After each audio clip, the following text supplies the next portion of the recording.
Well, hello. Welcome back to the podcast, Beyond the Band-Aids, a place where we have a conversation about the transformation, not only of police, but of communities themselves. And today we're going to dig right in to beyond arrest and citations. And so, I just want a little background and foundational kind of information, definitions.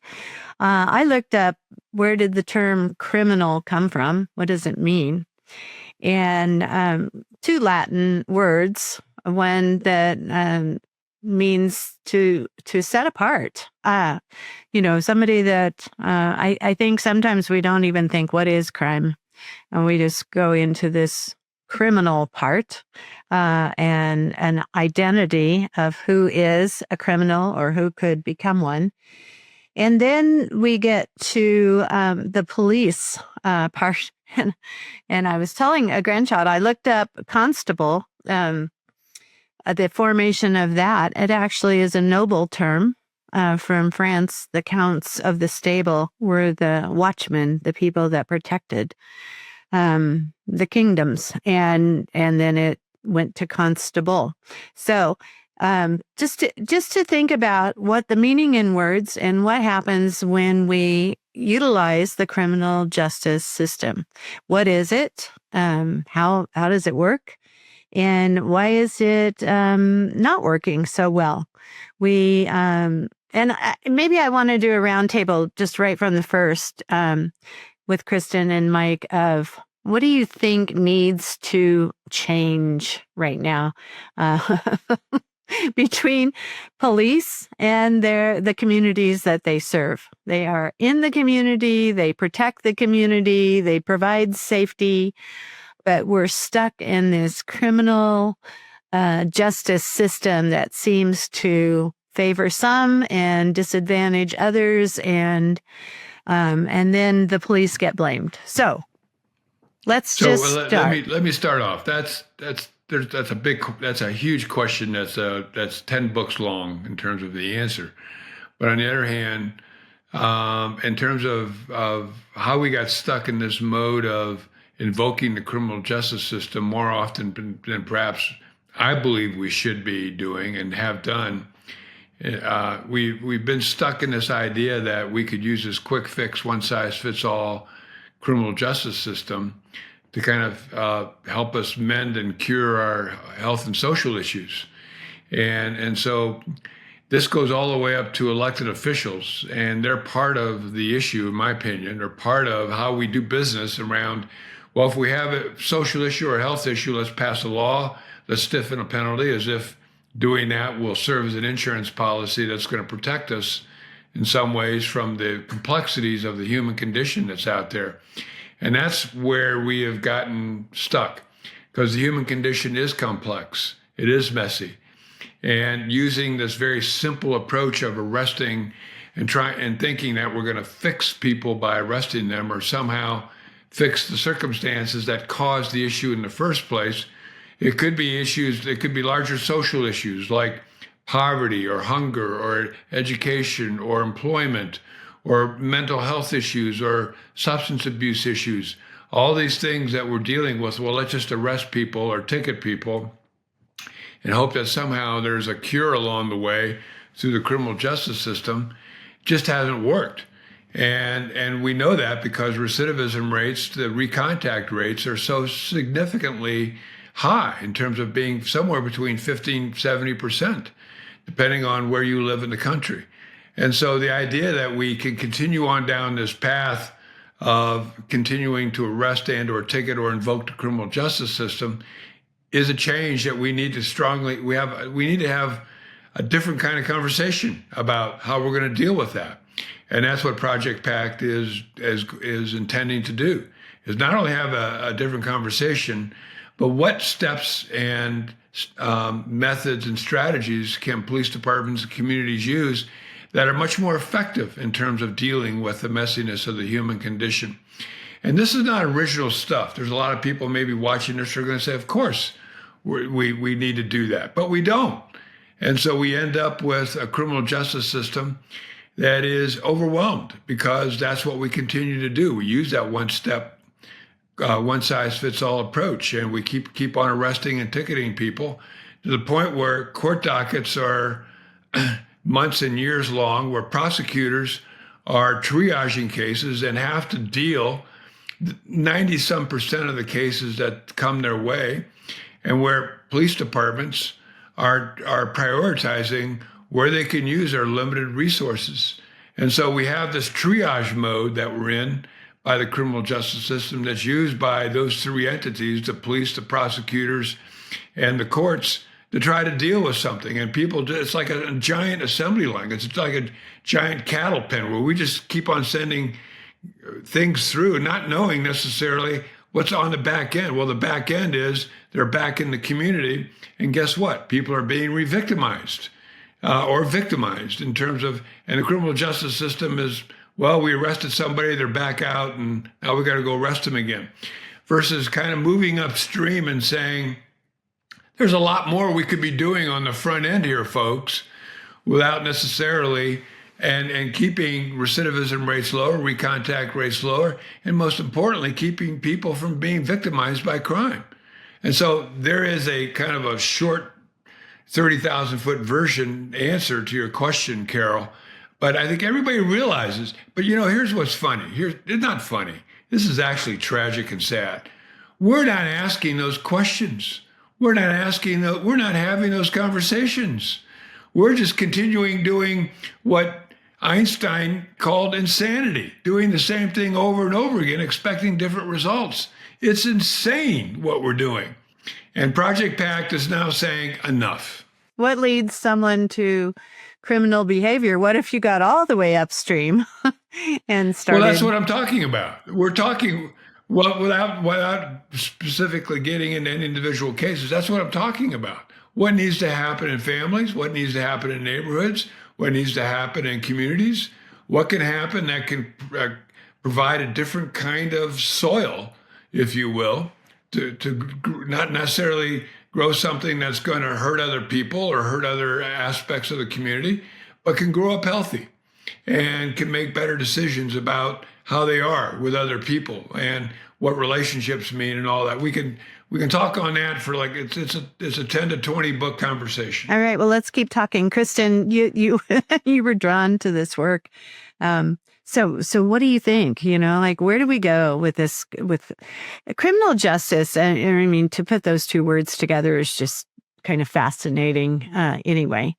And then to be entered into a system where you're always identified as a criminal, and then you wonder how many people start to believe it about themselves, and that's the behavior that they continue, the path they continue. 100%. In between there are the police. They are the portal. They are the gateway into the system. So how do we look to change and go beyond arrest and citations? Well, I really strongly connect with what Mike is saying about the human condition. People are flawed. People make mistakes. A lot of times police are encountering someone on the worst day of their life, and you're not always in a great place on the worst day of your life. I think the things that we need to strengthen or build are, number one, mutual trust between police and community members that they serve. Number two, compassion. And again, mutual compassion. And then three, I think resources. We need to get communities reliant on resources outside of the criminal justice system. And I like that you said, it's interesting we combine those words. And I know that there, in a lot of circles, community circles, there's a move toward referring to the criminal legal system rather than the criminal justice system, because they don't feel they've gotten justice from the system. And I think that's interesting. I think we really need to focus on how we can help people, how we can support communities, and how we can get people what they need to feel safe, to feel healthy. And that is not usually getting them into a system of getting arrested. As Mike said, recidivism is a huge issue. We need to think about how we can actually address root causes and get people what they need so that they are not in that system, and so that our communities as a whole are safer, more functional, healthier. Right. Yeah. So a repeat offender would not be back out on the street with the same mindset. We do so much work with SOSA's, the School of Statesmanship, in changing the mindsets, changing the perspectives, really expanding, so that you understand the cause and effect, you understand the consequences.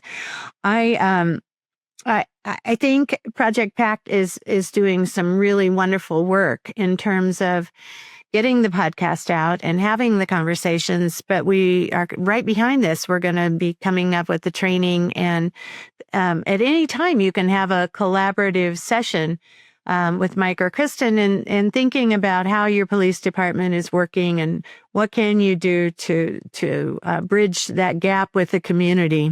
You know, Kara, I talk to a lot of people in a lot of communities, including their police professional staff, up to and including police chiefs and sheriffs, and I'm going to make a couple comments here. First, the conversation needs to start around how we're going to really effectively deal with these complex social and health issues differently than just through trying to legislate the fix, as if we can legislate the future or legislate the healing or legislate morality, or legislate accountability.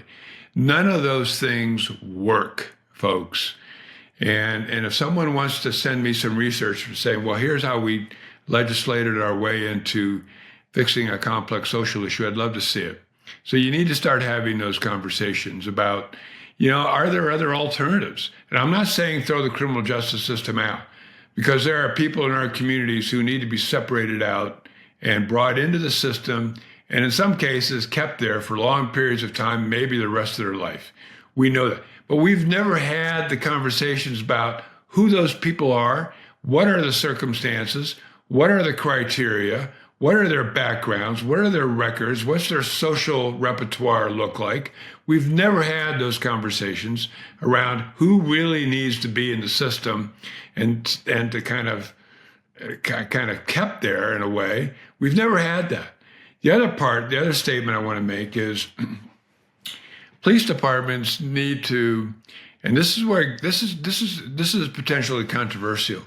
They need to say, you know what? We're so darn attached to the hip of this criminal justice system because that's all we do.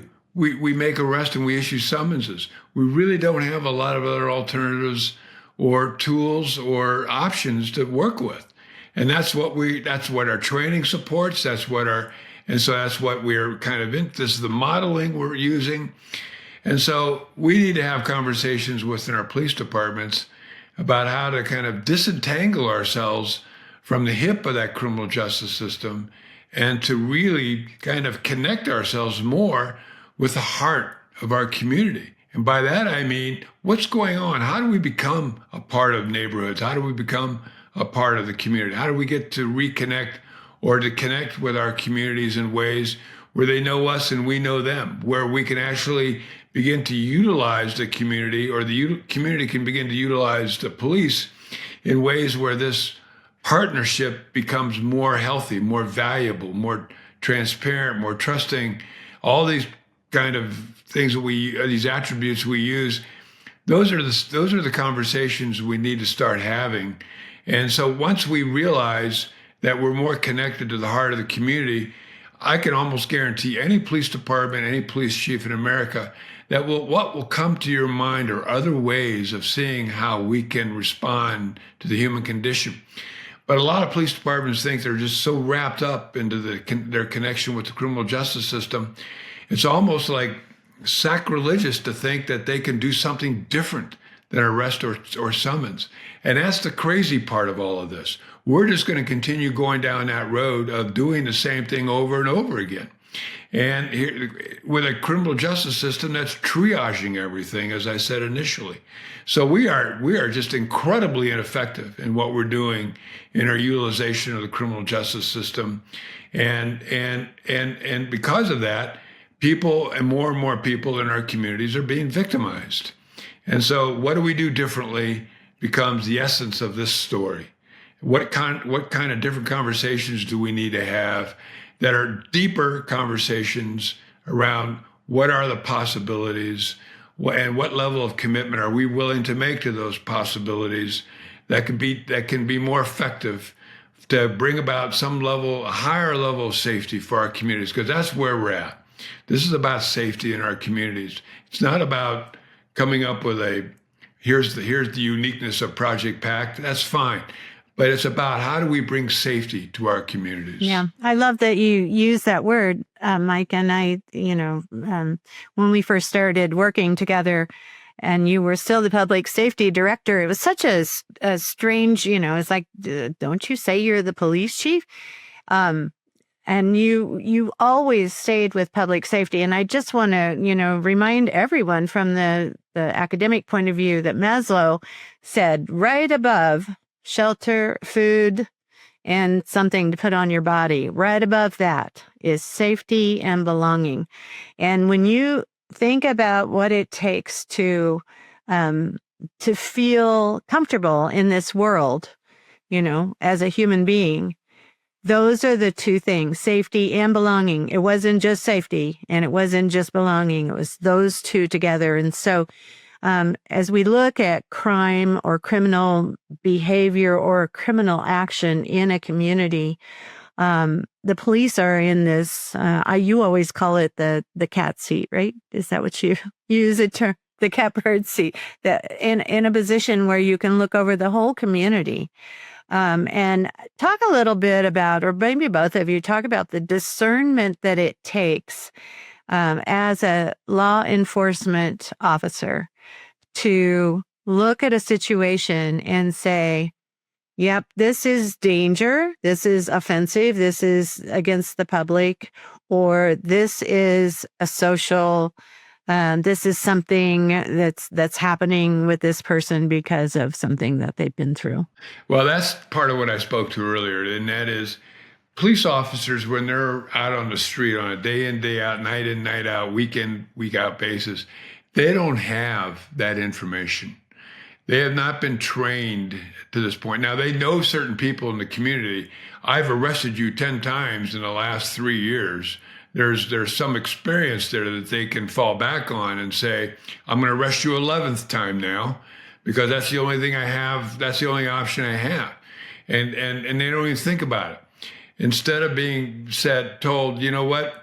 And so what are we going to be doing differently with this person? What are the criteria? What are the options? I'll just go back into a little bit about what Longmont did. Longmont created a very complex spreadsheet in which we looked at variables in any individual's background to say, are these folks people that need to be separated out from the community in a longer term way? Or are these folks that, because of one decision, one bad day, or one set of circumstances, did something, and they aren't going to be doing it again? The vast majority of police officers don't have that kind of specific direction or training or information to go out into their neighborhoods and into their communities and make those kinds of decisions around how to make that kind of discernment, how to utilize that kind of discretion. And that's part of what we're talking about here in terms of what's that look like? And unless they said, well, I've arrested him 10 times, or this first time there's no criminal history, they can check that out pretty quickly. And so those are the kinds of things that they have. But we need to get better at creating, and some people are going to say, well, that's profiling. Well, no, it's really not. It's operating off a lot of information now that you have. And then we worked with the DA and we worked with our judges to say, listen, we don't bring as much to you as maybe other police departments through the criminal justice system because we have all these alternatives and options that we use.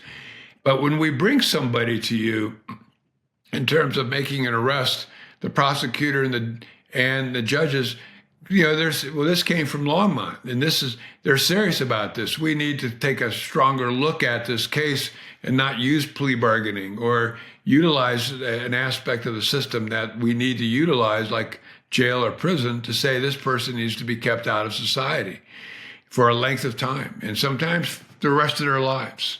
And so we just haven't gotten to that point yet where we can do that. And so I'll leave it at that for now. That's interesting to talk about the bottleneck, because I think everybody listening understands there's several bottlenecks within the court system once you get past the citation stage. Kristin, what do you think about how do officers learn to discern? Well, I think it starts with some of the trainings that Project PACT is going to offer. I think it starts with learning emotional intelligence and active listening and those skills that police training doesn't always prioritize. I think, officers go into their day very focused on specific things, and it's a busy day. It's, fast paced.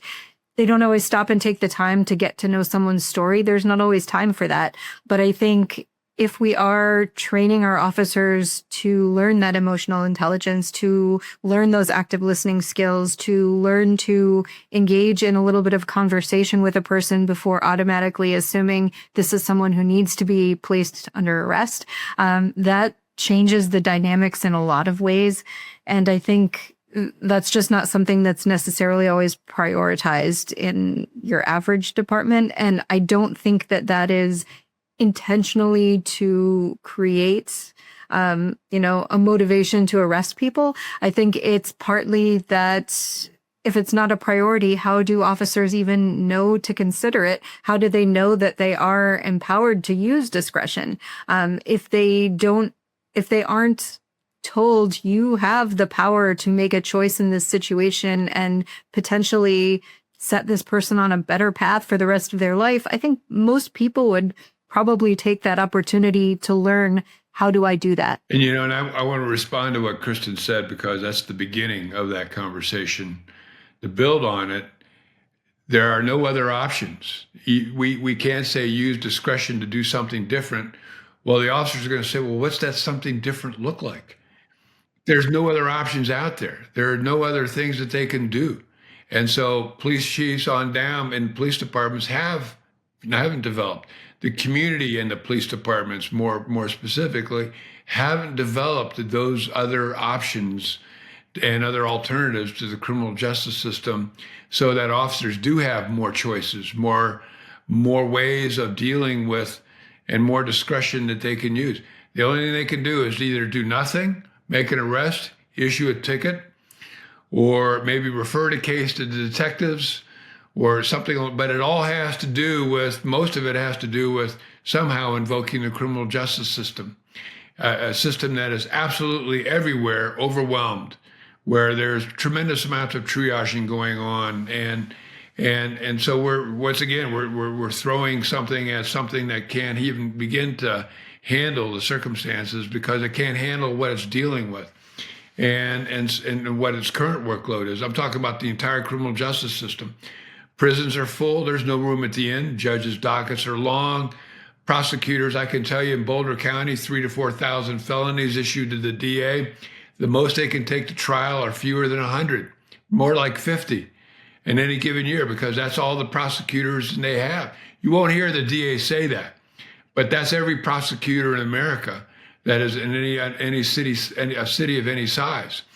And then you got police departments that are responding to all kinds of concerns and complaints from the community, and they're saying, here's our priority, and here's what we can do and can't do. Because the community's kind of been schooled, skilled, and trained to believe that the only way we can deal with these issues is through the criminal justice system. And so we've talked about this before. The community's kind of fallen into that trap of thinking, here's what you do. You enforce the law. You get rid of people. You put them away. And that's all we do.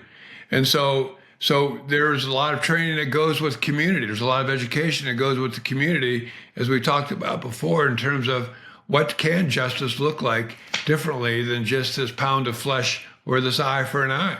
We haven't had those conversations. That's what this conversation needs to turn into, folks, or else we're going to continue going down like a hamster in a hamster wheel, kind of just spinning your way through the day. And next thing you know, these people are back out on the street. They're re-victimizing people. People are being victimized, and the criminal justice system continues to go down this path. And, and all you hear from the elected officials, from the president on down, is a more aggressive law enforcement and get tough on crime. We're back into that era at some level again in terms of dealing with some of the things that are happening in our communities. Even though crime is down now, and we're talking about this in August of 25, even though crime is down, there's still this hue and cry of more criminal justice system, a bigger apparatus, and police need to do more, and federal law enforcement needs to do more, and so that's all we hear about. We don't hear about how can we effectively respond to the complexity of the human condition in a way that makes our communities safer. That needs to be the conversation, not so much let's just arrest people and throw away the key. Yeah. And so often when police do invoke the system, then the resentment and the people look at the police, not the system, but they look at the police person themselves as the enemy. And I think that's why we're still hearing things like defund the police. So, and not, we're just not hearing transform how we can heal criminal behavior and put the onus, the focus back on the individual that's doing the criminal behavior, not the police. I want to go bigger than criminal behavior. I think we have to kind of characterize these more as larger health and social issues that we're getting better at understanding the dynamics of in ways that would strongly suggest that a one-size-fits-all kind of reaction isn't going to help that much at all. But that's where we're at. We're understanding the complexities of the human condition or these social health issues, but we're still stuck in this very small way of trying to respond and react to it.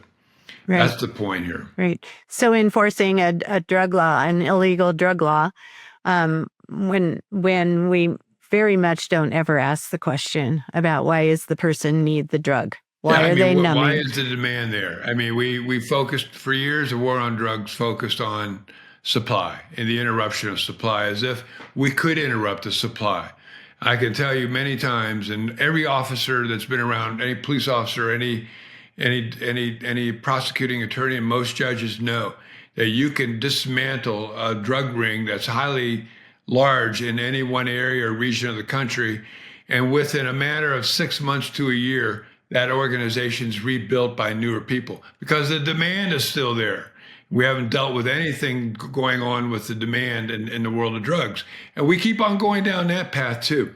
I'm not saying that we don't deal with supply issues. There's something to that. And we could have a larger conversation around how to deal with chemical substance addiction.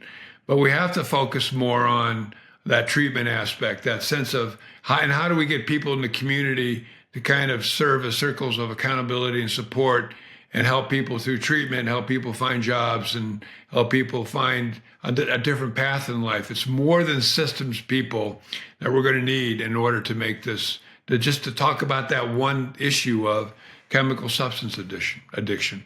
To state the obvious, I mean, putting an individual who's struggling with substance use into the system, to cycle through the system, is not going to help them improve their situation. It's not going to get them the resources that they need. It's going to become a cycle. Oh, it has. I mean, the evidence just is so overwhelmingly in favor of what Kristin just said. It's like we don't even hear it, though. It's like we don't even listen to it. We just keep on doing the same thing over and over again. Oh, yeah. We wrote down for this broadcast, criminalizing social conditions perpetuates the cycles of harm. Now, when you stop and really think through who are we harming, and then what are the downriver consequences of having a harmed individual in your community, even if they go serve a prison sentence, they may come back with the same mindset, the same neurological links, the same behavior that they went to prison with. And so what do we do? What do we do as a community to create a sense of safety, public safety, and belongingness, and with that, healing? So the first step is a shift in mindset. And I want to talk to you. That's what we talked about. I just want to make it clear again. Let's start recognizing that we have to have a different conversation. And let's start recognizing that we have to kind of step back from our over dependence on the criminal justice system to kind of cure all of this. And then begin to say, from that stepping back process, filling in those spaces with things that are, how do you have conversations now about what's effective in terms of our response? What can really be effective for our community? And to what level does the community need to be engaged? What level does the police need to be engaged? I mean, and when you talked about police being in the catbird seat, in every community, police have this absolute legitimate platform that they can operate from that makes them more credible than just about any other aspect of government that exists. And I want to make that point really clear, that I know the police have detractors. As a police person for 40 some years, believe me, I met my fair share of detractors, people who didn't like the police regardless of what the reason was. But the overwhelming majority of people wanted the police to succeed, wanted them to be effective, had respect. And so leveraging that sense of what the community thinks about police is what I refer to as the legitimate platform. And because they're in our communities, they're out there 24/7, 365. Policing is not a Monday through Friday, 8 to 5 gig. It is a 24/7, 365 in our neighborhoods, in our communities. They know more than anybody else about what's going on in our community, more than any elected official, more than the other community and social services entities that exist. That doesn't mean they shouldn't, and they should partner with all of them, because everybody has different kinds of information. And that's where that whole becomes greater than the sum of the parts. But those are the things that need to start. Those are some of your first steps. But like Kristin said, we train and teach a lot of this in Project PACT in a way that people will have a sense for sequence, timing, pace, strategy, and what that's going to look like specifically for your community, your police department, your citizens, in ways that you can begin to say there's clarity around how we can move forward. There's nothing overly difficult about this. It's just that we have to change our perspective and get out of this state of insanity that we're in, that we're going to be continually doing the same things over and over again. Hopefully this time it'll work, and get out of that mode into another mode where clarity, effectiveness, and actions that we know that we can take that are going to be healthier can begin to occur. Yeah, I think about being a parent, and I raised 5 children. Mike raised 5 children, and when your children act up, if the only thing you have for a punishment is an arrest and a citation, spanking, and that's what you, that's what you continue to use over and over and over again. I just want to paint a picture for people. Well, it's really exciting. This is part 1 of this conversation in terms of thinking through what can we change, and do we have to keep going down this road that doesn't look like there's it's just getting worse. So how part two we'll be doing that next, and we will be having more specific conversation around what those options and alternatives, how we bring them about, how they work, and what have been some of the results where places have tried that. Yeah. I looked up criminal alternatives to the criminal justice system today, and I loved it, Mike, that I knew Longmont had examples of all of the alternatives. So, well, not all, but we have examples of you many. have most of the practical experience about what are the things you can consider. in changing your police And department? by the way, it's not just a police department. This is a community response. I want to make it real clear. It's not just about changing the culture or the perspective or strategies of a police department. It's about how a community responds to this. If we're going to continue to look at just throw away the key and pound the flesh, we'll continue going down this same ineffective road. But if we can if we can say, you know what, there's different things we can do, that's got to be a community response as well. The police can't do it by themselves. If they don't have the community, all bets are off. It's not going to work. We need the community. We need citizens. We need their gifts, their expertise, their resources, their time, and their energy. Not a lot, but we need that. We can't do it on our own. That's been the mistake, that we could silo our way through these messes and no one else needs to be engaged. So we need to break down those silos, bring everybody else on board, and begin to do this in a partnership format. Yeah. I also, Kristin, I just, as kind of a lasting or last talking point, one thing that happens with the arrest and the citations with criminal behavior is the victim is left. The criminal enters into the system, but the victim remains. And sometimes there's victim advocate, and there's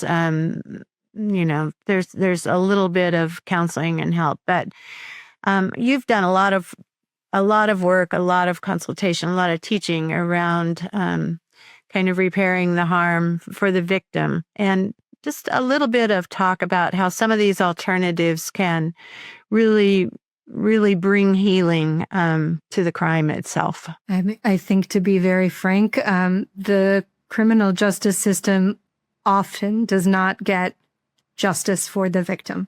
I think most victims would tell you that what brought them a sense of peace was not what happened with their case within the justice system, because most of the time it doesn't work.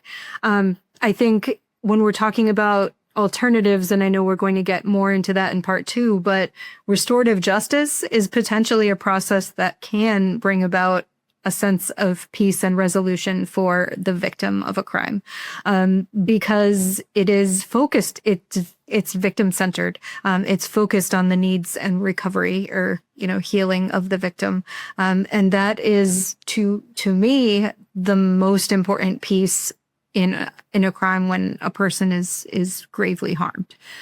So I think when we're talking about alternatives, the victim or survivor needs to have a voice, and they need to be a part of the process, and that process needs to focus on and prioritize their needs. And that's what some of the programs or solutions that we are going to be talking about in part 2 get at. As well as our training and especially in-person teaching collaboratively with a department would definitely be able to bring some of that around. So as we talk about community, I just want that voice of the victim. I just want to add on that's a part that gets forgotten about. It doesn't get talked about in the news. It's what happens to the victim. It's what happens. It's the offender. We're offender centered here, and I'm not saying that we need to minimize that centered. Because we need to help that person take a different path.